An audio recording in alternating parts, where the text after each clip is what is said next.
Welcome back to the Prepared Mindset channel, you guys. Appreciate you checking out the video this week. We're out here at Blue Water Sportsman's Association. This is the range out here in Michigan, or Southeast Michigan, I should say, that we shoot at, we train at. And today out here getting some work in, spend some time talking specifically about platform transitions while going through a check drill. So a lot of you guys, if you've seen some of the videos out there from like GBRS group, right, when they did their standards, for them, a check drill was 1 round with the rifle, let it go down, transition to your handgun, 5 rounds in the handgun, holster, reload the rifle, 5 more rounds. This is all at the A zone. I think it was like a 12-second par time or something like that. And one of the things that we're running into was just some of the administrative management that goes into managing the transition between stowing that rifle and how you're going to do that, and then how you're going to access that firearm or sidearm rather, right, and reholstering, things like that. Because while it seems like a very straightforward and a very common process, it's something that a lot of people get hung up on. Even people that shoot a lot, if they don't work on the administrative side of things, if they don't work on managing that transition and doing those things efficiently, right, they run into a lot of problems. There's a lot of gremlins that pop up in things and ways you slow down when you're trying to get those par times. So thought it'd be a cool opportunity to, while we're out here, talk about some of it, pros and cons. We'll talk a little bit about things like how you have your gun set up with a hand stop versus maybe a vertical grip, pros and cons on longer versus shorter guns, just some general insight around it. I'm by no means a master at this, but it is something that we've witnessed numerous times while we're out here. It's always what hangs people up, is that transition process off of your primary weapon system to your sidearm and back. So we're going to dive into it today and share a little bit of insight and hopefully help you guys out.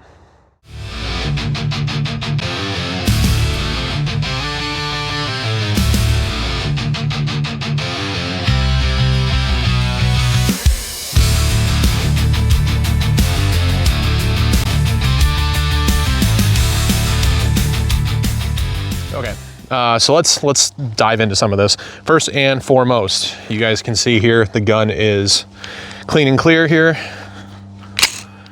No ammo. And handgun is clear. So in the context we're talking about with the check drill, again, it's 1, 5, and 5. So what it would be, just to give you guys a dry demonstration, if you don't know what I'm talking about, it would be 1 round. You get 1 round on the rifle, it goes click, you feel that bolt lock back, you're gonna transition. Now, when I transition, what I like to do is rotate the gun inboard. So you kind of take your wrist and turn over the top here. You go inboard and sweep the gun out to your side, so you should end up with this orientation. Now, the first thing you can do to help pick up time and increase your overall efficiency, I don't wanna keep saying time because that's a byproduct. Speed is a byproduct. Not saying that we should be okay being slow, but the sole metric that we chase should not be the par time. The par time is there as one of the metrics that we use to evaluate ourselves, right? So we get that click, and as we go to rotate the gun inboard, the primary hand doesn't do anything. It's not gonna help us guide it down to the side. There's no reason to have it up here doing work on this gun. So it's kind of a 2-part process. So as we're rotating down, we're gonna come down, we're gonna index on the handgun, and that's gonna begin the draw stroke, and then we're gonna form our grip. We punch out. 1, 2, 3, 4, 5 would be the next step on the check drill. Where people have the most issue with this is the same issues they have with just regular presentation, which is usually just setting up a good positive grip. That's something you can dry practice as well as practicing out here on the range, applying good firm pressure with your left hand, and then just in general pressure with your right hand. A note there, something that I've been figuring out and something that was explained to me by Stuffs and Pews in a couple of the videos he did. When you talk about moving one finger and try not to move the other, we apply the most pressure here, usually with our ring finger. And when you talk about how your fingers and your hand move, usually there's like a parasympathetic response. So if we squeeze too much with our primary hand, it can impact how we pull that trigger. That's why it's important that you have support hand pressure there to support that grip. But at any rate, so then you're gonna get your 5 rounds, 1, 2, 3, 4, 5. Now at this point, again, just like that two-piece movement we just talked about, we do it in reverse here, so to speak, where you break the hands apart. The left hand isn't going to help you find and reholster the handgun. That's something you have to practice on your own. It's a one-handed process. Look, put your hand down. You should look when you're going to reholster, especially if this gun is not empty. We do not want to have a negligent discharge or worse, God forbid, right? Because we're trying to reholster with our head up, scanning around, doing other things. So look to reholster, and while you're looking and reholstering, your left hand, your support hand, should be coming down to index on the front of the rifle. So whether that's something with a hand stop, or we'll do it with a vertical grip in a second, you want to pick that back up, right? And it's important to understand and know how you have your rifle set up. For me, I know the index point down here is the Axon switch and the Arisaka finger stop. So you're going to swing that gun back up. Your right hand, is going to come pick that up and help you get that back into your workspace. How you want to reload the gun, completely up to you. Whether you like to keep it up here in the shoulder pocket or you like to break it down under the arm, it all plays, you guys. You're going to get your fresh source of ammunition, insert that into the gun, making sure that we hit that bolt release to send it home, get back up on the gun and put those rounds down range. So whether it's up here, whether it's down here, the only piece I would add to that is taking that angle of the gun so it's slightly turned outward to make inserting that magazine, right, just a little bit easier for you. Do you have to? No, but as somebody who really struggles with this, I will say that is something that has actually helped me, is turning that gun slightly outboard to complete that reload and then hit that bolt release. And a word on that, if you're reloading from the hip here, something that has helped is when you index the mag here, get it out of the pouch, and when you come to insert it to the gun, you want to keep your thumb on the broad side of the magazine on the outside edge. So when we run it up into the receiver, our thumb is in the position where we can go ahead and we can insert that, and your thumb is there to hit that bolt release right there. So just something to think about, so you don't make it a two-part process where you insert the mag, then hit the button. Make that one process, all right? So that's gonna help clear up some of that efficiency, maybe save you a couple tenths or a couple seconds in your reload. So let's talk for a second about vertical grips and longer firearms and some of those considerations with barrel length and how you have your controls set up. Okay, so shorter guns versus longer guns and kind of the controls you have set up here. Once more, we are clear and safe.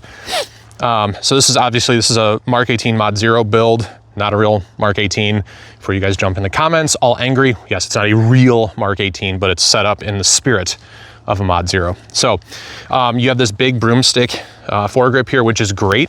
So when you lay that gun down, you have something to help guide it. And then when you're breaking down your handgun grip and you're coming to this, you have this huge index point to grab off of. You'll swing that gun back up just like we talked about, and you go ahead and execute your reload.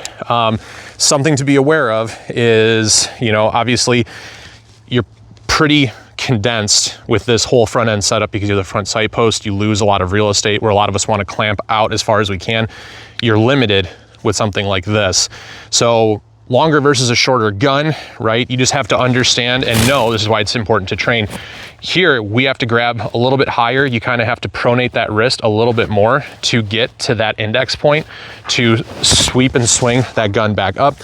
Whereas something that's a longer gun or with a different kind of control setup, maybe you can reach further down. You don't have to crank that wrist out quite as much.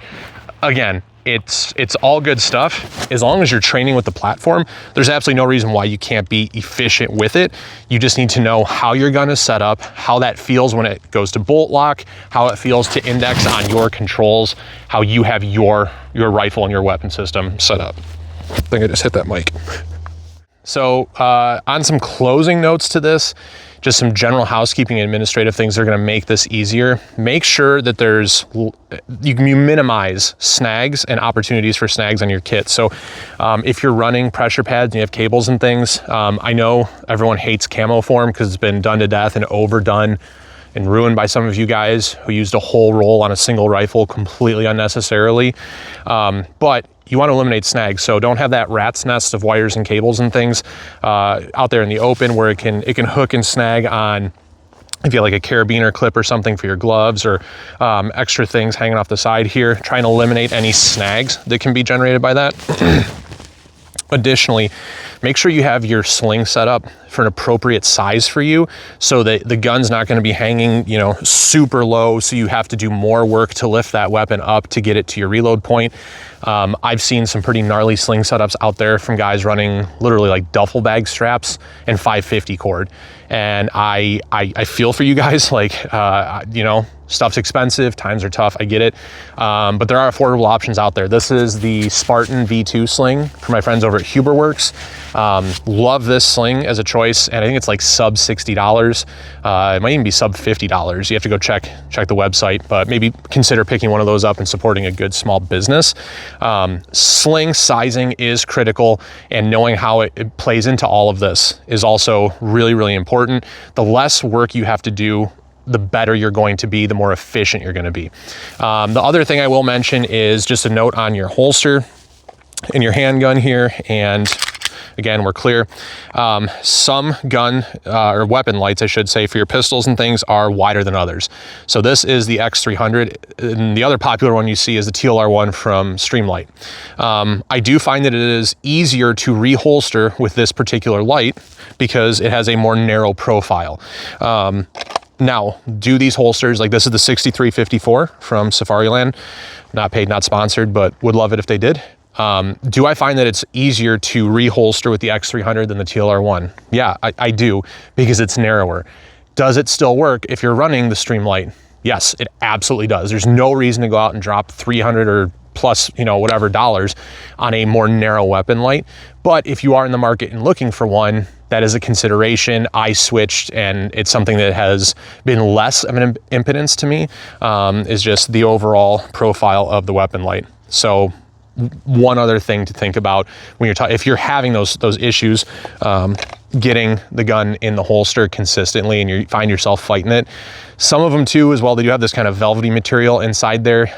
You may want to look at removing some of that if it's causing a snag for your particular weapon platform. I personally don't have that issue. It's not been a problem or a hang up for me, but make sure you're sizing your holster to your firearm. So if you have to heat up this Boltron material a little bit, so that your larger optics, like this is the PB3 from Lead and Steel. If you have to heat this up like I did to give yourself a little bit more clearance, go ahead and do that, right? It's not about maintaining resale value. It's about making sure that the equipment that you have supports the task that you're trying to carry out. So at the end of it all, right, I do hope that this has been helpful. And this is just some stuff that works for me. Again, I'm not a pro at this by any means, but stuff we worked on here while we were out at the range today. Thought I would share it with all you guys. Thanks so much for checking out this week's video, and we'll catch you on the next one.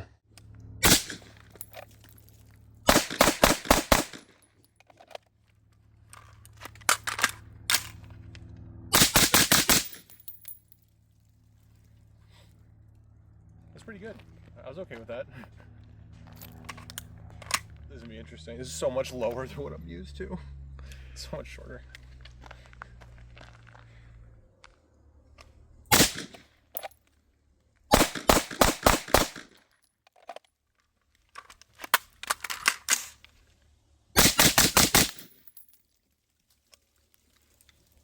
It's not that bad though. I mean, it works.